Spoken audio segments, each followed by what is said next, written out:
اور اب آپ کو بتائیں کہ وزیر اعلیٰ پنجاب مریم نواز نے گورنر ہاؤس میں ایرانی صدر ابراہیم رئیسی اور خاتون اول سے ملاقاتیں کیں۔ ایرانی صدر ابراہیم رئیسی اور وفد کے اعزاز میں ظہرانہ بھی دیا گیا۔ ایرانی صدر ابراہیم رئیسی اور خاتون اول سے جو ملاقاتیں کی گئیں اس کے بعد اعزاز میں ظہرانہ دیا گیا اور روایتی دیسی کھانوں سے ان کی تواضع کی گئی۔ اس پر ہم بات کریں گے ڈان نیوز لاہور کے بیورو چیف محمد بلال سے۔ محمد بلال، بتائیے گا ظہرانے میں ان کی تواضع کن کن کھانوں سے ہوئی اور اس موقع پر کیا تاثرات تھے مہمانوں کے؟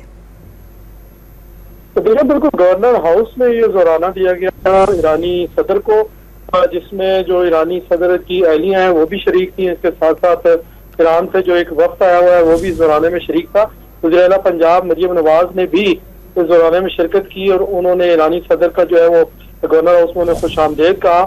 اس کے ساتھ ساتھ وزیر اعلیٰ پنجاب مریم نواز نے اسلامی انقلاب کی جو 45ویں سالگرہ ہے اس پر بھی انہیں جو ہے وہ مبارکباد دی۔ مریم نواز کا یہ بھی کہنا تھا کہ پاک ایران دوستی جو ہے وہ اس کی تاریخ اشروں پر محیط ہے اور ایران کے ساتھ غربت کے خاتمے کے لیے بھی اقتصادی منصوبوں پر کام کرنے کے خواہاں ہیں۔ اس کے ساتھ ساتھ جو دو طرفہ امور ہیں وہ بھی اس ملاقات میں زیر غور آئے اور جو ایرانی صدر ہیں وہ اس وقت گورنر ہاؤس سے ظہرانہ اٹینڈ کرنے کے بعد کراچی کے لیے روانہ ہو چکے ہیں۔ کراچی کے لیے روانہ ہو چکے ہیں۔ محمد بلال، بہت شکریہ، آپ نے اپڈیٹ کیا۔